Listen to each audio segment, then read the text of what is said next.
சொந்தாரர்களுக்கும் வணக்கம். நான் உங்க சரவணா. இப்போ ஞாயிற்றுக்கிழமை நீ என்ன ஷோ நடந்து முடிஞ்சுல. அதுல ஒரு தரப்பு பாத்தீங்கன்னா நாய் வேணும், அதனால ஒரு பிரச்சனை கிடையாது அப்படின்னு சொல்றாங்க. இந்த தரப்பு பாத்தீங்கன்னா நாய் வந்துட்டு உங்களுக்கு அது பிரச்சனை இல்லைன்னா கூட தெருநாய் சுத்துதுல, அதனால பொதுஜனங்களுக்கு நிறைய ப்ராப்ளம். இந்த நாய் என்ன ப்ராப்ளம் பண்ணுது, இந்த ஷோல என்ன பேசுனாங்க, அப்படிப்பட்டு நம்ம இந்த வீடியோ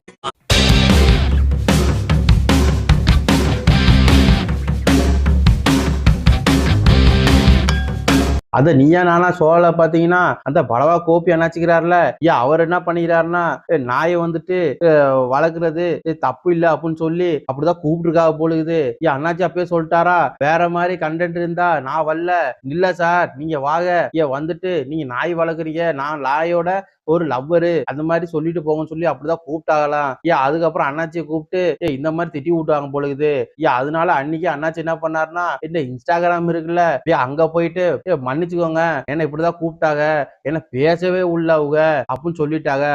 அம்மா அக்கா இருக்காங்கல்ல, அம்மா அக்காவும் கூப்பிட்டு அவ சொல்லிக்கிறாங்க, 8 மணி நேரம் இந்த ஒளிப்பதும் நடக்குது, நீ நானாச்சோ 8 மணி நேரம் நடக்குது, அதுல ஒரு 45 நிமிஷத்தை எடுத்து போட்டா நான் என்னென்ன பேசினேன், நான் என்னென்ன பேசல அப்படிங்கிறது விவரிவமா வருமாது, தெளிவா எடுத்து போடுங்க அப்படின்னு சொல்லி அந்த அக்காவும், நான் யாரை பார்த்தும் பயப்பில்ல, எனக்கு யாரை பார்த்தும் பயம் இல்ல அப்படின்னு சொல்லிவிட்டாங்க.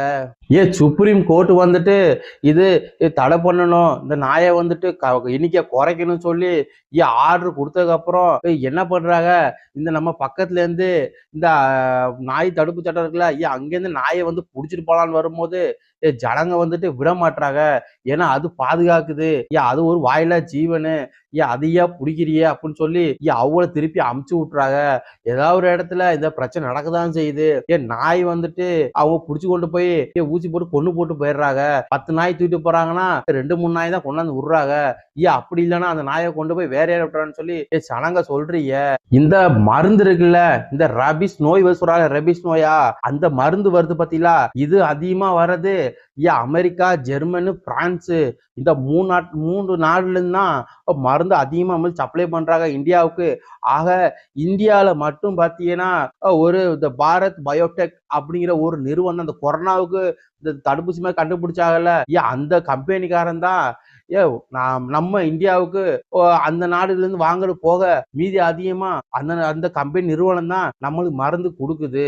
இதுதான் வந்துட்டு ராபிஸ் நோய் மருந்து எங்க இருந்து வருதுங்கிறது சொல்றேன் உங்களுக்கு. இந்த கடல்ல இருந்து வருது பாத்தீங்களா, இந்தியாவுல இந்த லெதர் பேக் அப்படிங்கிற ஒரு ஆமை வகை.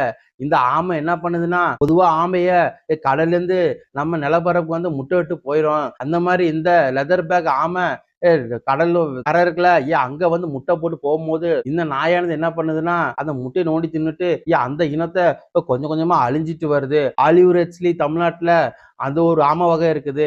அதுவும் வந்துட்டு போகும்போது இந்த நாயே அந்த முட்டையும் சாப்பிடுது, ஒரு நேரம் ஆமைய வெள்ள வரும் பாத்தீங்களா தலை, அந்த நேரத்துல கொண்டு போட்டு போயிருது. பொதுவா பாத்தீங்கன்னா நம்ம ஊர்கள்ல தெருகள்ல நாய் ரொம்ப அதிகமா தான் இருக்குது. ஆரம்ப காலகட்டத்துல கொஞ்சம் கொஞ்சம் நாய் இருந்தாலும் போக போக இப்போ வரைக்கும் அதிகமா நாய் நம்ம பாக்குறோம். இது என்ன ப்ராப்ளம் அப்படின்னு பாத்தீங்கன்னா, கவர்மெண்ட்ல இருந்து வந்து நாய் பிடிக்கிறதுக்கு வந்தாங்கன்னா பக்கத்து வீட்டுக்காரங்களா பாத்தீங்கன்னா நாயை பிடிக்காதீங்க, அது எங்களுக்கு பாதுகாப்பா இருக்குன்னு சொல்லி அவங்களே அமுச்சு விட்டுறிய. அதுக்கப்புறம் நாய் தொல்லை அதிகமா இருக்குது, நாய் வந்து நம்ம எங்களை கடிக்குது, போக முடியல வர முடியல சொல்லி திரும்பவும் அரசாங்கத்துட்டே போயிட்டு கம்ப்ளைண்ட்டும் கொடுக்குறீங்க. ஆரம்ப காலத்துல ஆடு மாடு எல்லாம் வச்சு வளர்க்கும் போது நாய் 1-2 தான் வச்சு வளர்த்துருந்தாங்க. அப்போ ஆடு மாடு இருக்கும் போது அது எந்த பிரச்சனையும் பண்றது இல்ல, ஏன்னா அது வேலையை செய்யுது, அது மாட்டு சுத்துது. ஆனா நாய் அப்படி கிடையாது.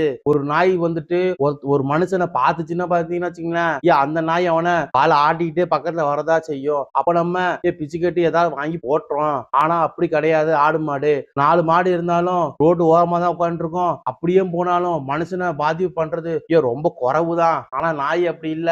நாய் 4 நாய் சேர்ந்துச்சுன்னா நைட்டு பாத்துருப்பீங்க, எத்தனை பைக்காரங்களை துரத்துறாங்க, எத்தனை கார்கால போயிட்டு வராங்க பாத்தீங்களா, அவங்களுக்கு இந்த பிரச்சனையே கிடையாது.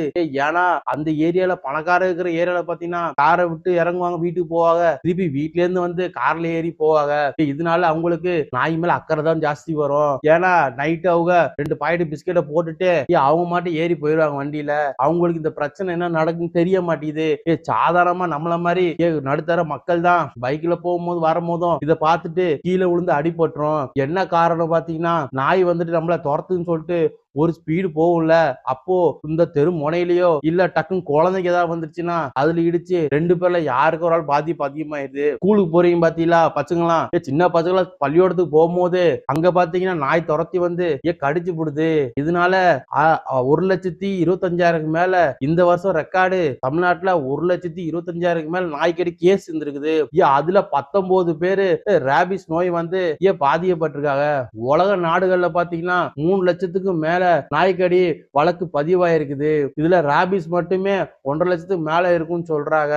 அந்த நோய் வந்துச்சுன்னா குறிப்பிட்ட நாலு தானா செத்து போயிருவாங்களாம். நீயா நானா ஷோல பாத்தீங்கன்னா அதுதான் நடந்திருக்குது 2 தரப்பு மக்களுக்கும். இதுல அம்முன்னு சொல்லிக்கிறாங்க, நாய் வந்துட்டு எதுவும் பாதிப்பு வராது, நாங்க அதை பாத்துக்கிறோம், தேவையான போடுறோம், அந்த ஊசி எல்லாம் சொல்றாங்கல்ல, இந்த மருந்து மாத்திரை எல்லாம் கொடுக்குறோம்னு. அதுக்கு நான் என்ன சொல்றேன்னா, ஒரு வீட்டுல ஒரு நாயோ 2 நாயை வச்சு வளர்க்கும் போது பெருசா ஒண்ணும் தெரியாது. ஆனா தெருக்கள்ல பாத்தீங்கன்னா 10-20 நாய் இருக்குது. அந்த மாதிரி நீங்க கணக்கு பண்ணீங்க தமிழ்நாட்டுல எத்தனை நாய் இருக்குன்னு. ஒரு நாய்க்கு ஊசி போட்டுறலாம், 10 நாய்க்கு போட முடியுமா? அப்படியே ஊசி போடணும்னு வச்சுப்போமே, அந்த நாயை புடிச்சு கொண்டு போய் ஊசி போட்டுறீங்க. அது வருஷத்துக்கு பாத்தீங்கன்னா 3 வருஷத்துக்கு பாத்தீங்கன்னா கிட்டத்தட்ட ஒரு 150-200 குட்டி போடுறது ஒரு ஜோடி நாய். நீ அதை கொண்டு போய் ஊசி போட்டுருவிய, குட்டி வளர்ந்து வருதுல்ல, இதை தடுக்க முடியுமா? அப்போ கருத்துக்கு இது பண்றாங்க பாத்தீங்களா, அதையும் பண்ண முடியாது. நாய் இனம் பெருக்கம் அதிகமாயிட்டு தான் இருக்கும். இதுக்கு என்ன வழி அப்படின்னு யோசிச்சு பார்க்கும்போது, நாயை வந்துட்டு குறைவா வச்சுக்கணும். இந்த நாய்க்கு சோறுலாம் வைக்கிறீல, அதை கொஞ்சம் குறைச்சிக்கோங்க. உங்க கஷ்டம் புரியுது, நாய் வளர்க்கறனால இவ்வளவு பிரச்சனை, வளர்க்கறனால பிரச்சனை வரும். அட்லீஸ்ட் நம்ம தெருவில் இருக்கிற நாய்க்காவது 2 வாய் சோறு நினைக்கிறது தப்பு கிடையாது. ஆனா சோறு வைக்கிற நாய் என்ன பண்ணும், ஒரு நாய் 2 நாய்க்கு வைப்பிய, 4 நாய் சேர்ந்துச்சுன்னா அது ஒரு நாள் உங்களே கடிச்சு விடும். இதனால பொதுமக்கள் பாத்தீங்கன்னா இந்த நாயில வளர்க்குறாங்கல்ல, அவங்க கொஞ்சம் இந்த நாய்க்கு தேவையான இந்த மாஸ்க்குன்னு சொல்றாங்கல்ல, அதெல்லாம் கொஞ்சம் எடுத்துட்டு போங்க. நான் இந்த வாக்கிங் கூட்டு போறீங்களே இந்த பார்க்ல எல்லாம், அதெல்லாம் கொஞ்சம் பார்த்து கூட்டு போக. அதுக்கப்புறம் இந்த நாய் வளர்க்கணும் அப்படின்னா ஃபர்ஸ்ட் அதுக்கான அந்த ஆதாரம் இருக்குல்ல, லைசன்ஸ் சொல்லுவாங்கல்ல, அதை முறைப்படி வாங்கி வச்சுக்கோங்க. ஏன்னா ஒரு பைக் ஓட்டணும்னு வச்சுக்கோங்க, எனக்கு பைக் நல்லா ஓட்ட தெரியும், நான் இப்போ போய் பைக் ஓட்டணும்னு வச்சுங்களேன், போலீஸ்காரர் இருக்கிறாங்கல்ல, அவங்க பிடிச்சி நம்மள சோதனை பண்ணுவாங்க. அப்போ வண்டியோட இந்த புத்தகம்லாம் இருக்குதான்னு கேட்டுட்டு, உனக்கு அந்த லைசன்ஸ் இருக்காப்பா நம்மள கேட்பாங்கல்ல, எதுக்கு அது?